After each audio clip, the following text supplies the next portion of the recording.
Good morning, everybody. Welcome to the Sunday Morning Suplex. I'm your host, Tigerbomb Tom, and like I said in the description here, we're going to be talking some weekend wrestling since Wednesday night with NXT and AEW both putting on some bangers of shows, and talking a little bit of NXT Takeover War Games from last night. So if you haven't watched it yet and you're trying not to get any spoilers, run away now.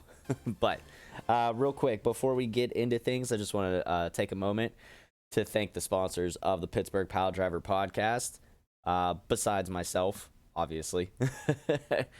You can find our Pittsburgh Pile Driver podcast t-shirts available in my section, Casual Gaming Dad section of the Gould Gaming shop. So swing over to Gould Gaming, go to Casual Gaming Dad section of the shop, get yourself a Pittsburgh Pile Driver podcast t-shirt, and make sure you use the discount codes. If you ever wonder what they are, go check out Casual Gaming Dad. You're on Facebook, YouTube, and Twitch. You'll see in the beginning and end of my videos, I always post the promo codes and stuff like that. Save yourself a little bit of scratch whenever you get yourself a P3 shirt. And then also check out our other wonderful sponsor, Mr. Sean Tischler. He does some great work with IWC and mainly bringing it to the central PA area, like Clearfield, stuff like that. There is a group page on Facebook, IWC Clearfield, so make sure to check that out. And if you get a chance, go support wherever your local indie wrestling show is. If you are in the Pittsburgh area, IWC is going to be having a show on Saturday, December the 7th, the Pittsburgh Pro Wrestling Classic, I believe. And so go check it out. I'm going to try to go, and hopefully maybe I'll catch some of you guys there. But let's get into it, guys. Let's talk some wrestling this morning. I see we got our very own Beef the Legend. I don't know if he's going to join in via live phone call or if he's just going to hang out in the comments. But either way, welcome, Mr. the Legend. We got Spinback Retro Gaming in the house. What's going on, Yoda? Hope you're having a good morning, brother. All right, so let's talk the weekend wrestling since Wednesday. I know a lot of guys are pretty set on. Well, let me backtrack. Some people are very set on they're only going to watch one or the other live and then kind of watch the other. Some people automatically watch AEW live and then watch NXT on the DVR. Some are vice versa. I go back and forth, and that's not to say like while it's going on live. It depends week to week what the matchups are for me. This week, I watched NXT live first. I had a little bit of a busy week, and I really actually didn't get to finish up AEW Dynamite from Wednesday night until last night. But I thought both shows were really good, very well done. I'll talk AEW first because, in my opinion, I preferred the NXT show this week over AEW. And we'll get into that, how the show's leading into this weekend here with Survivor Series and stuff. Did that affect NXT's ratings? Would they finally win the ratings war? We'll discuss that in a second. But AEW, as always, puts on a pretty solid show, top to bottom. The opening match with was it Nick Jackson and Ray Phoenix Jr. Amazing match, very well done. Stuff throughout the later on the night, just really good, solid matches. Great promo stuff in the ring by Jericho and Scorpio Sky. That was really good to see that. And I love the whole the Jericho getting tricked into basically giving Scorpio Sky a title match next week on Dynamite. So that should be a really good one to check out. The main event with Darby Allin and Jon Moxley was phenomenal. Like you got a future star right there in Darby Allin, or sooner, like near future star. Honestly, I mean, I don't know who they're gonna put in a position to take that title off of Jericho in the future, whenever they do decide, but Allen would not be a bad choice in my opinion.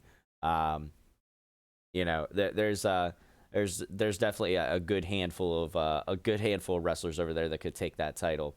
But like I said, solid show from AEW. NXT, amazing show. as always, that I feel, and I tend to agree with Bully Ray a little bit whenever he talks about it on his podcast. NXT has the better wrestling, so it's a better wrestling show. But AEW has a little bit more of that perception factor because it's a bigger crowd, and you don't know where they're going next because the company is still new. It doesn't have that formulaic feel that a lot of times the WWE can have. So it's exciting to see what's going to happen week to week because you never know what matchups you're going to get.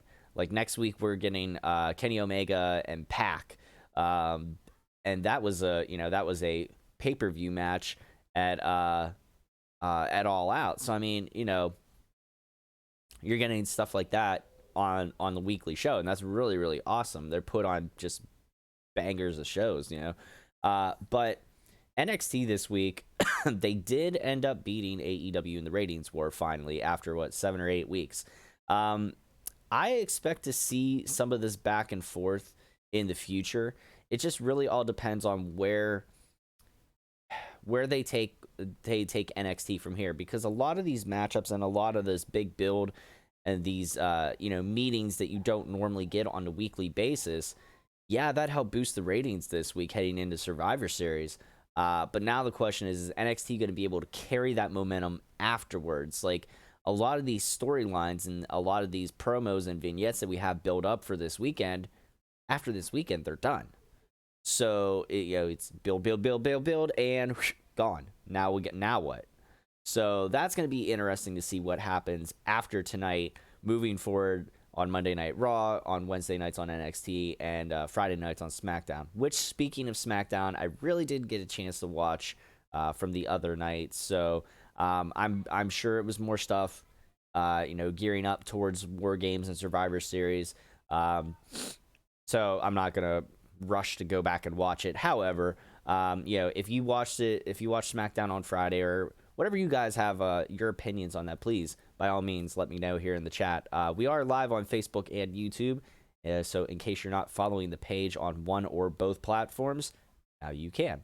And watch at your leisure, at whatever your preferred platform is. But anyways, so NXT, I really enjoy the show. Great way to open it up with Becky Lynch coming out. The only thing is some of the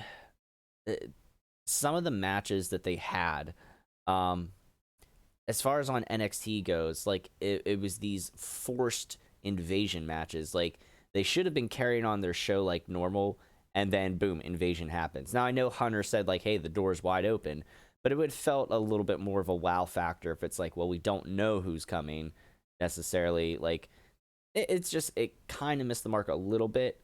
It could have been done a little bit differently, but overall, I love the show. It was a fantastic show, top to bottom. Like I said, great way to open up with Becky, and then, like I said, all the stuff they were doing a good job leading into the weekend. The one other thing I think NXT could have did a little bit differently was a lot of the setup and a lot of the hype and pomp and circumstance that they were going through with everything on Wednesday night and even in the last week or two. It felt like it's been building more towards Survivor Series and not enough towards War Games, if that makes sense.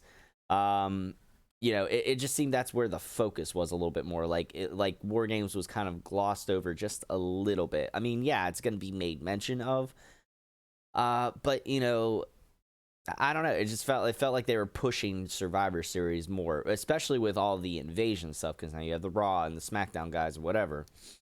That was my only point of critique, really. Otherwise, again, Wednesday nights is where wrestling's at right now.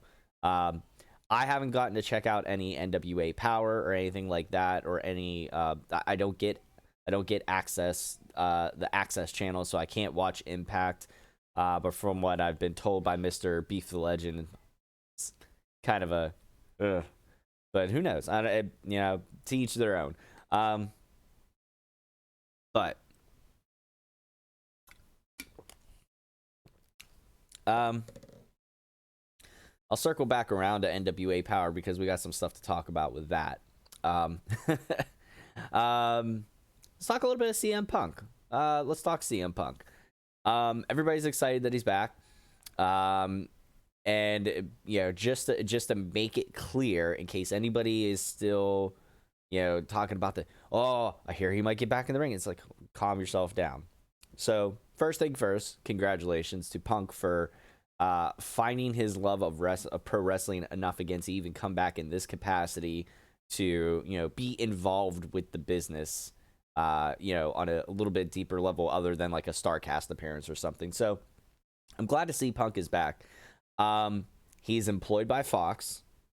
So WWE, the only thing that they had to do with anything remotely with Punk was just kind of like signing off to Fox saying like, okay, yeah, we don't mind that you're going to bring him in, because I'm sure they thought and realized, and I'm sure, as everybody thought, Punk's going to come in and he's going to just tear apart the WWE. Yes and no. I feel like he's going to give it a fair. I think he's going to try to give it a fair shake. Like he said, if you've caught any of the stuff from any of the clips from this past episode of WWE Backstage, they have that on Tuesday nights on FS1. That's their analyst show basically for the world of WWE right now. Punk has said like he enjoys all the women's wrestling. That's probably like one of his favorite things. He just says, in his opinion, that he didn't feel like they needed the whole hashtag revolution and all the movement, whatever, and like just let good wrestlers go out and wrestle. Well, yes and no, because the evolution / women's revolution, whatever, was important because they weren't getting a fair shake for so long. For how long has women's wrestling in the WWE in particular, I'm saying, not in a general, I mean in a general sense, I'm sure it helped out everybody across all companies, but especially more so in the WWE, how long do we view the women's matches like, oh, that's a piss break? Divas matches on? Oh, okay, whatever. And now, honestly, there are women's matches that are, they're given the opportunity, they're given the chance, they've, outshined some of the guys even. So, I agree but disagree with Punk on that sentiment. However, it sounds like he's going to try to be as fair as possible, but he's definitely going to get critical, and he's definitely going to tear shit down when it deserves it. Now, I don't get FS1, so I don't get to catch the backstage show. I just catch clips from when it's discussed on other podcasts and other videos and such. However, I'll say to this: Punk gives the fans hope, and here's what I mean. He hasn't dismissed anything as far as an in-ring return, but he's being realistic about it. He said, hey, I'm like I'm like 40 years old. I think he might be 41. Beef would probably know better than me because he's a huge CM Punk mark. But point is, Punk's realistic. He said, I'm 41 years old. Are they really going to want me back in the ring for anything? I don't know. Is it out of the realm of possibility? Who knows? I mean, there's guys that are still, look at Jericho. Jericho's closer to 50, and and he can still go. If you're healthy and you're able to go and you can perform safely with others, then there shouldn't be a limit to it. If you can make a draw, that's fine. Now on that note, I saw something recently that Hulk Hogan would like to come back for one last match in the WWE, because he said to him it's important that his last match be with WWE and not with anywhere else, just keeping with that's kind of like where he got his big rise. That's he wants to ride off into the sunset from underneath a WWE match. I have a couple thoughts on this. My first thought being, ooh, too old. What's he gonna do? Like, who's gonna carry him through the match? Pardon me, got a little tickle in my throat. If there was the right opponent and the right circumstances and whatever, maybe give him his one last match or whatever. However, he said he would want his opponent to be Vince. I don't really want to see two geriatrics tumbling around in the ring and, botching spots or whatever. I'm not about that. I don't want to. I mean, if they're gonna do it, I definitely don't want to see it on like one of the big four pay-per-views. Honestly, I think if they were ever gonna do that for Hogan, if they were ever gonna let him come back for one last match, it's probably gonna be like a Saudi show, because that's where the most demand for Hogan is gonna be, is over in Saudi Arabia, where the princes still want the Macho Man and Andre the Giant. Not possible. But honestly, if it comes to it, if it were gonna happen, that's where I think it would be best done, is at one of the Saudi shows. Now, per usual, I won't be watching those if it is, so whatever. But that aside, let me know what you think. Do you think if he's medically cleared and they could find a right, little angle for him or whatever, do you have a problem with them, letting Hogan come back for one last match? Just one and done. If it can be worked in right, hey, whatever, go for it, Yeah, so that's that as far as Hogan. Like I said, with Punk, I think this is going to be a good fit for Punk, being in the analyst role. I think, give him time to get his feet back in the water. Maybe he will fall in love with wrestling enough to the point where he's like, hey, you know what? I want to talk to Hunter. I want to talk to Vince, and I want to make something happen, even if it's a short program, whatever. Who knows? We'll see. But for now, enjoy what we have, and don't what if it to death. Enjoy what we have in CM Punk being on the backstage show in the analyst role that he is.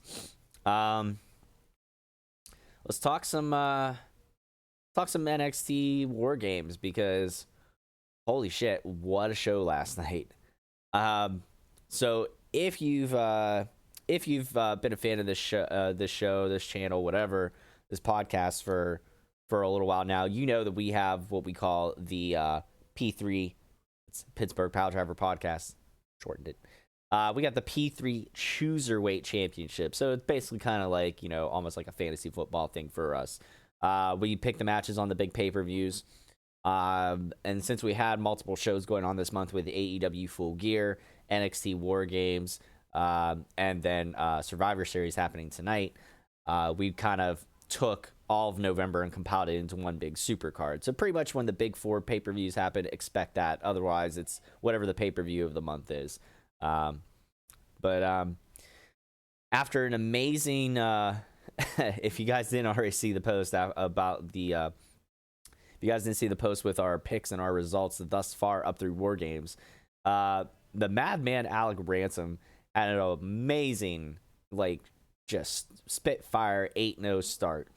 I was trailing behind. I only mispicked the Cody Jericho match, and then Beef and Poot were sitting at 6-2 apiece. So 6-2 for them, 7-1 for me, and an 8-0 start for Ransom.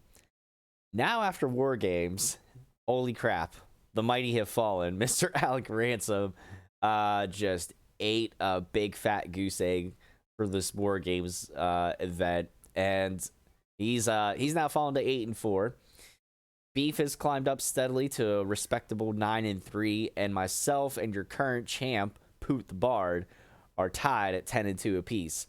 So Survivor Series is going to be very interesting. There's a couple scenarios that could turn out a little screwy. We could have a dual champion. Who knows? Anything could happen tonight. Honestly, there's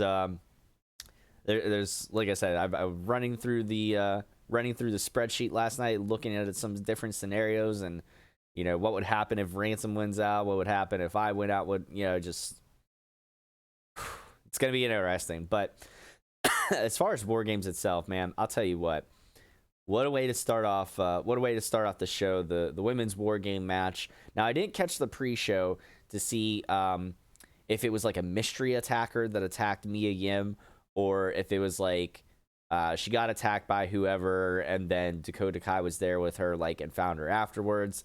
However, once I saw Mia Yim was injured, and then they were gonna put in Dakota Kai, I was like, oh boy. I was like, I wonder if this is part of her heel turn or not. And sure enough, holy crap, what a freaking heel turn it was, man. I'll tell you what, like, when she paused and hesitated on the ramp, I was like, oh, it's gonna happen now. And man, they delivered, man. That was an amazing heel turn. I thought they were gonna hold it out a little bit longer until like just after War Games. But they decided to go through with it last night, and hey, good on them. Made for a very nice comeback story for Team Ripley. So now after posting our picks and results thus far, I guess now we have the women's team announced, at least for NXT tonight at Survivor Series. It's going to be Rhea Ripley, Toni Storm, Io Shirai, Bianca Belair, and Candice LeRae, I believe. I think that sounds right. They had to borrow two people from the bad team last night. So I believe they borrowed Io Shirai and Bianca Belair. So solid team for tonight. But if you saw the picks, I think they got Team Raw winning tonight for the women's, because Charlotte Flair and reasons. But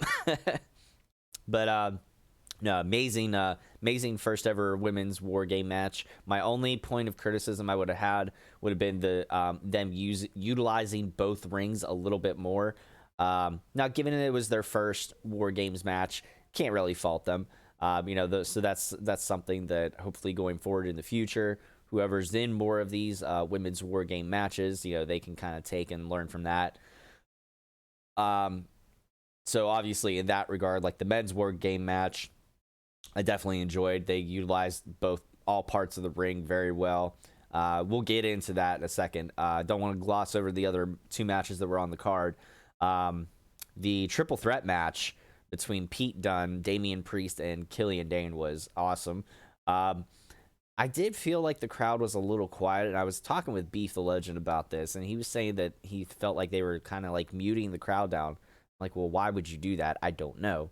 But in any case, it felt like they were a little, like they would come around at the appropriate points, but it felt like they were a little flat for a while. Now, I don't know if that was just because they were just spent from the War Games match that just happened, or what. But so overall, really good triple threat match. No surprise to see Pete Dunne come out on top. It had me questioning it a few times. It was very, very close. But still, it made more sense. Like, if there's going to be some person to take on Adam Cole at the Survivor Series pay-per-view, if you're looking at just a heel face booking sort of thing, it made sense to have Pete Dunne, because he's the only face that out of the other two in that triple threat match. So Pete Dunne, Adam Cole tonight should be a very good match at Survivor Series. I'm looking forward to that. Keeping my fingers crossed that the Undisputed Era, comes out with their top man on top for that match there. I don't want a new NXT champion tonight. Not tonight. What else? Matt Riddle and Finn Balor. Fantastic match. Man, I can't wait to see. I understand, and I'm not angry at all that Finn Balor got the win. I was pulling for Finn Balor to get the win. That was my pick for the Chooserweight title. But I'm excited to see where they take Matt Riddle, because dude can work, and they know it. They got a great worker in Matt Riddle. I'll admittedly, when he first came in, I was just kind of like, meh, the whole bro thing. I was like, whatever. I wasn't having it. But then after watching him work in the ring, man, I'll tell you what, God, I can't wait to see them give Matt Riddle an NXT title opportunity and a title run. That's going to be great when he does. It doesn't matter who he's in there with, he puts on a great match. And you could argue the same for Finn Balor as well too. And I like the slight stylistic change that Balor has, just a little bit, little nuances here and there since he made his heel turn, but I love it. I know Beef is not fond of his elevated DDT finisher. Deal with the Beef. Anywho, and then let's get to the men's war game match. Man, I'll tell you what. Holy crap. Did not disappoint at all. Spoiler alert, if you don't know who the fourth man was, it was Kevin Owens. And that was great. Great crowd pop. Now I have questions going into the Survivor Series tonight.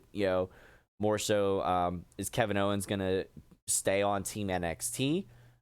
Is he going to go on Team NXT into this Survivor Series, 5-on-5-on-5 brand supremacy, hoofafaloo?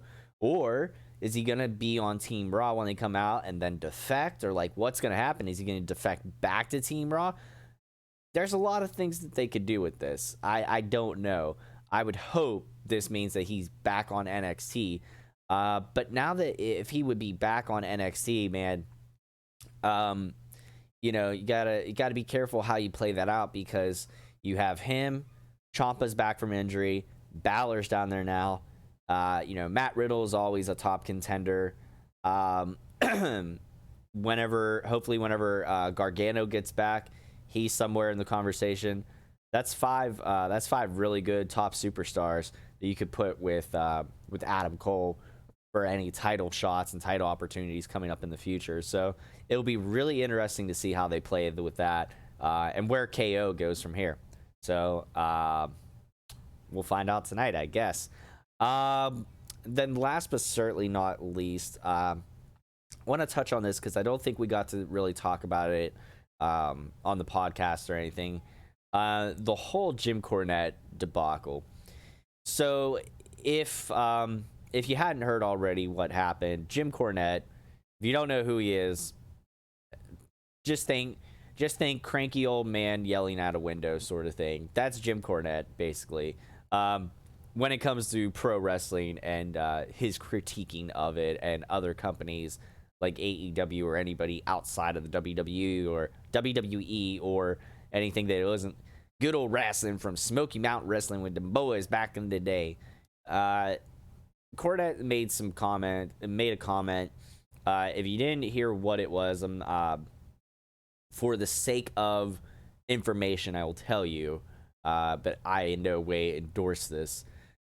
So there was a match between Nick Aldis, I believe, and Trevor Murdoch on an episode of NWA Power. Now they taped theirs in advance or whatever, and then they released them out, put them out on a live stream or whatever on Tuesdays. From all accounts, I hear NWA Power is supposed to be great. But Cornette made a remark about Trevor Murdoch he was the type of guy who, was so tough or whatever that he could, quote unquote, ride on a motorcycle with some fried chicken strapped to his back through Ethiopia.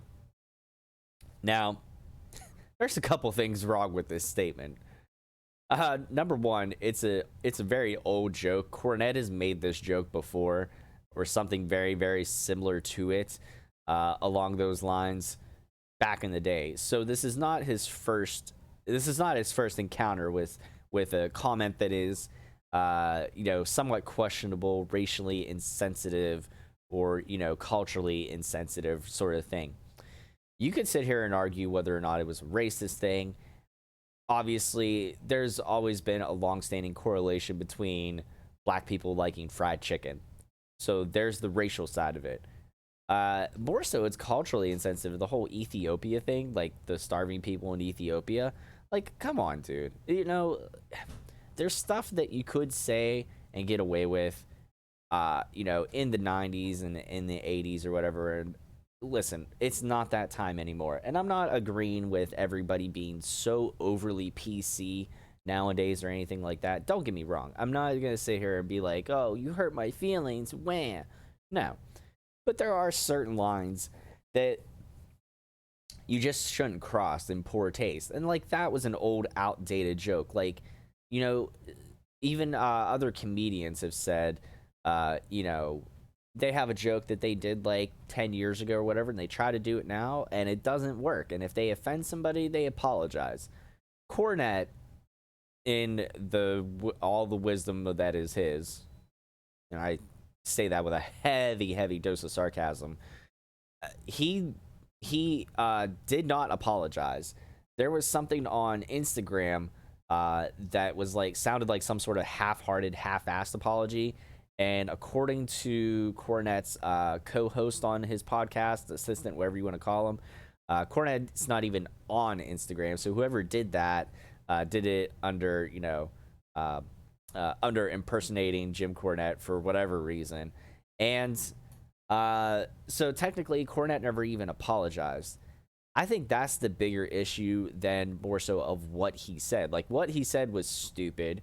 The comment that he made on the commentary for for that episode of Power. They have since gone back and edited it out and re-released it, the edited version, so we don't have Cornette's remark on there. Again, you could sit there and argue of whether or not he said, whether it was racist, whether it was culturally insensitive, this and that. You could sit there and you can have your opinion on it. The thing that I get pissed off more so with what he said is the fact that he was not remorseful at all. Now, again, I don't want an apology from somebody if they don't actually feel it. But the fact that he, supposedly being a professional that has been in this business for as long as he has to realize that you have to adapt and change with the times. You have to be able to evolve in all forms of life, not just wrestling, but in all wakes of life. Like, in everything that you do, times change, society changes, people change. It is a more PC culture nowadays. So you have to be able to walk that line, and you can't be so stuck in your ways and stuck in the past that you can't see, what's going on. You just can't run with blinders going on through this and say whatever the hell and whatever you feel. Like, it doesn't work that way. Unfortunately, sometimes there are consequences. Some are more severe, but everything has consequences. I don't know why my daughter's running around like a crazed maniac right now, but she needs to stop. Holy Christ, kids. Anyways. Lilia, just stop. And I'm live. Thanks. What can I say? Live show, anything happens here. But no, seriously, like, the fact that he didn't see anything wrong with what he said just shows me the kind of mindset and the kind of person that he is. And the fact that this is not the first time that he's done stuff like this, I don't feel sorry for him at all. He deserved to be let go. Screw him. Bring in somebody else. So that's my take on the Cornette stuff. You guys can let me know what you think in the comments or message or whatever. Email the page, all that good stuff. But like I said, tonight should be a very, very interesting show. Survivor Series should be, regardless, all picks aside, it should be a very good show just to watch in general. Getting to see some of these matchups that you don't normally get to see. So it definitely is a spectacle thing. Like I said, we'll see how WWE carries on the momentum going forward into tomorrow night, Wednesday night, and going into SmackDown after the fact of Survivor Series. Let me know what you guys think. Do you think there's going to be one brand that stands above the rest? Are they kind of all going to get a fair shake? Who knows? You can go back on the page here and catch our picks, and you can see what we think, and you get to see after tonight if you still have your reigning, defending, undisputed Chooserweight champion of the P3 podcast and Poot the Bard, or if there's a new sheriff in town. So thanks, guys, for tuning in. I'm going to get out of here and clean up my place for the rest of the day because I got company coming over for Survivor Series tonight. Don't forget to check us out on all the varying platforms. You can catch us here on Facebook, on YouTube, listen to us on Anchor, Anchor.fm or Anchor app, Spotify, Google Podcast. Tweet us at Pit Pile Driver. You can also follow us on Instagram, Pittsburgh Pile Driver Podcast. And you can message any of those Stump the Chumps questions, or if you have an opinion on something or a topic or whatever, and it's a little bit more long-winded, more than whatever Twitter characters, email us, Pittsburgh Pile Driver Podcast at gmail.com. That said, don't forget to also check out our sponsors. We got Mr. Sean Tischler running this Facebook group page for IWC Clearfield. Check that out to keep up to date with anything that's going on IWC related in the Clearfield area. If you're up there around the central PA area or plan to be, you can see what's going to be coming through there in the future. Probably the next show is up that way for IWC. Should be sometime in April, according to Sean, last that we were told. But go follow the group page on Facebook and give them your support. And then, like I mentioned, also, support your local indies. Go check out an IWC show if you're in the Pittsburgh area, or go check out whatever indie wrestling show is in your area, and check out those stars. See who stands out, and you never know. You might see that next person on WWE or NXT or AEW in the future. Who knows? You never know what you're gonna get. And then, as always, if you want any P3 shirts, go check them out in my section of the Gould Gaming shop. So thanks to me for sponsoring this podcast. Now check out my page, Casual Gaming Dad. You can catch it here on Facebook, on YouTube. The same black and white logo for that one. You can also catch me on Twitch, Casual Gaming Dad 84. And then, like I said, head over to Gould Gaming, get yourself a P3 shirt over in my section, and make sure to use those discount codes. If you need the discount codes, feel free to message my page at Casual Gaming Dad, and I'll get you your discount codes for 12% off anything out of my section or 10% site-wide. That said, that wraps things up. So, guys, thanks for tuning in. And if you're catching the replay on this, thanks for watching. Go check out WWE Survivor Series tonight, and stay tuned to the page, and we'll be reviewing it here. We'll keep you up to speed with everything going on wrestling related, and all the fallout from Survivor Series tonight. Until next time, this is Tigerbomb Tom, and for the rest of the guys over here at the P3 podcast, thanks for watching. Have a great day, and in the words of Beef the Legend, rock on.